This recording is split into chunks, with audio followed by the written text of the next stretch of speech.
Social media law was set to take effect today, but it is now on hold and headed back to court. The law would require parental consent for children under the age of 16 to access certain social media sites, and now those sites have filed a lawsuit. Let's get to Carmen Blackwell in the newsroom now for more on this. And Carmen, you talked to a local attorney about the proposed changes.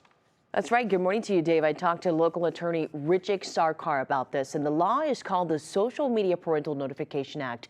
You may remember Governor Mike DeWine. He was trying to put this law into motion, and yes, it was set to go into effect today, but it's gotten so much pushback from social media platforms that it's been put on hold.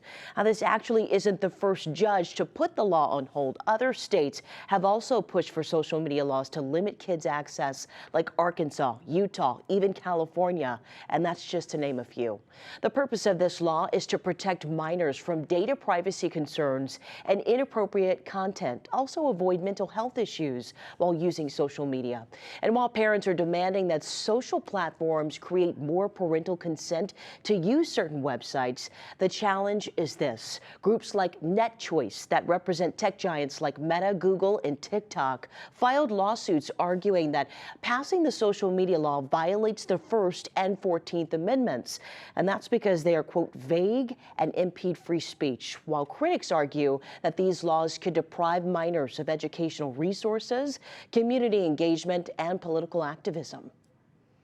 So you might end up having in a situation for a short-term period of time where, some states do put these into place and a judge there says it's okay to go, for that law to go into effect, and other states where it doesn't. And so we're going to have this patchwork that, we've been talking about in other contexts that the courts don't like. And I think that's what we're going to be seeing, is that there's going to be a patchwork of difficulty with respect to how you can access the internet. So what's next until this is all settled in court? Well, social media companies are proposing alternative approaches like improving existing safety features on platforms and also launching campaigns that would promote constitutionally appropriate solutions and roll out some new safety features as well. Meanwhile, courts will focus on making sure that the law doesn't infringe constitutional rights or harm the minors that they are trying to protect, Dave. Well, a lot of information here, Carmen. Thanks for sorting it out for us this morning.